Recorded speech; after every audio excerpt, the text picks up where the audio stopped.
Namaskar. I'm here with a topic that is a little taboo, or you can say, as elders, we do not feel very comfortable with our children as to how to broach upon the subject.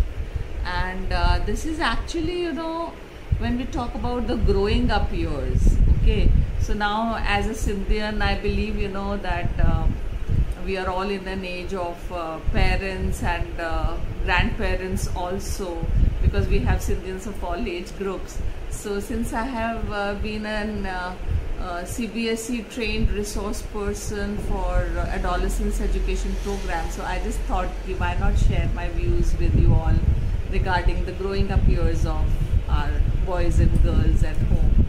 So it is, I always feel, whenever things like this come through the elders of the family, from the parents, maybe from the elder brother or a sister or an elder, uncle or aunt, it is always more comfortable for the child to relate with it. Because, see, today's child is not the way we were in our own times.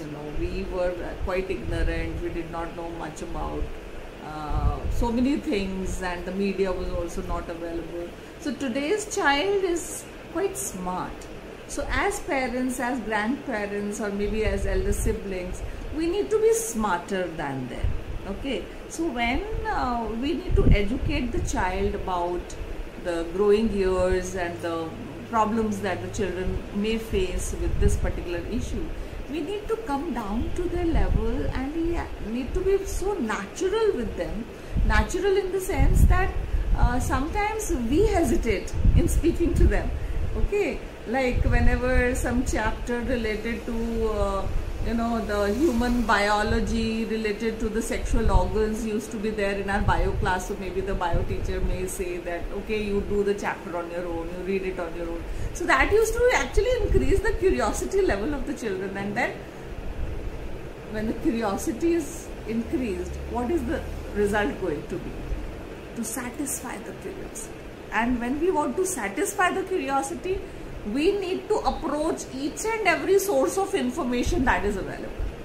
So in today's time, if you think about that particular thing, I'm sure you would understand that everything is on the tips of the finger. You click here and the information there. You click there and the information here. So, I mean, for a parent, it becomes really difficult how to handle an adolescent child.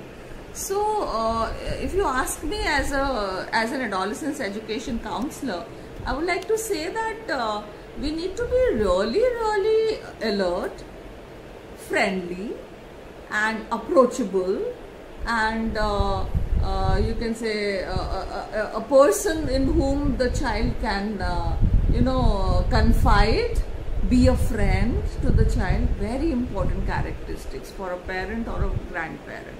Alright, and then we also need to be very natural.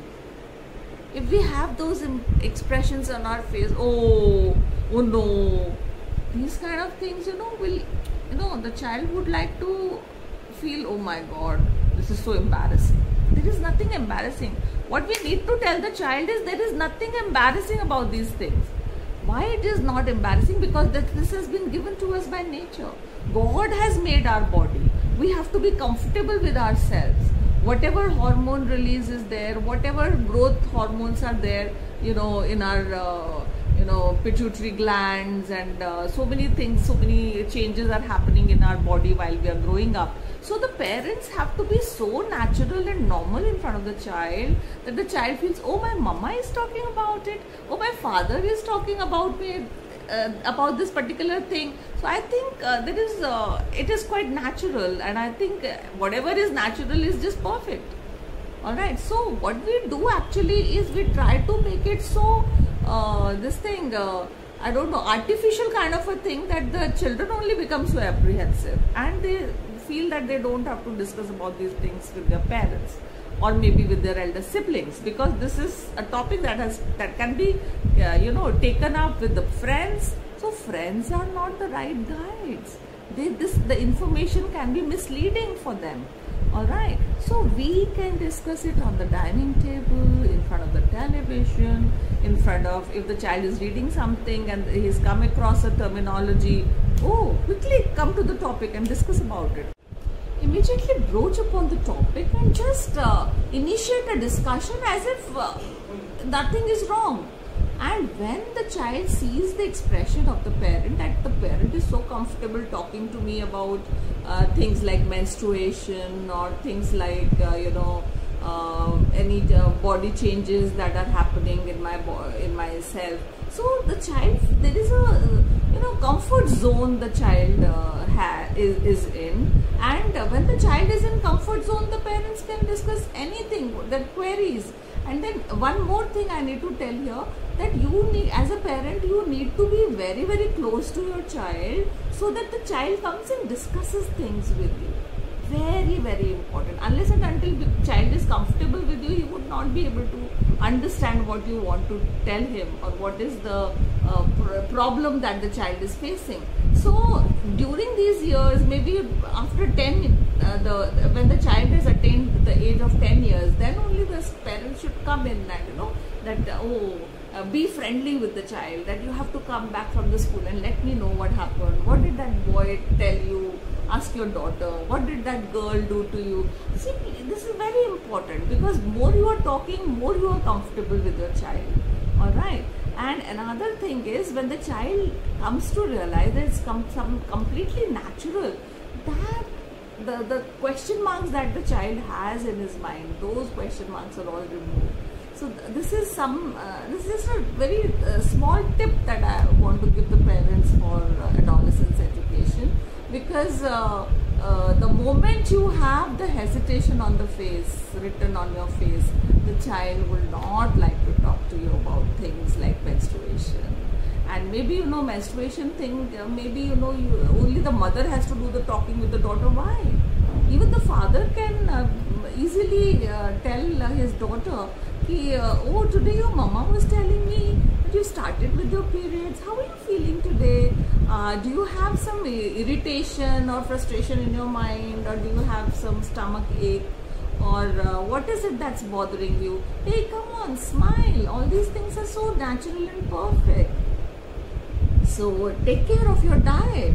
So when the daughter hears all these things from the father, the daughter feels, oh my God, I was just unnecessarily feeling shy, and this is so natural.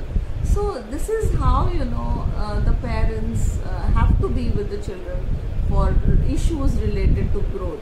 So maybe in the next session I can talk specifically more about certain things.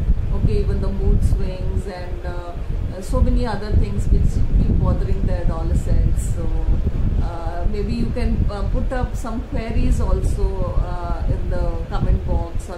So before I wind up, I would just like to tell you that in my next session, I can either go in for some particular aspect that you want me to highlight on, or otherwise what I have planned for my next session is that how to understand the adolescents at home, how to be comfortable with him, and how to let the adolescents be safe inside and outside our homes, and also how to talk to them about some of the taboo subjects, and which is very, very important as far as today's tough life is concerned.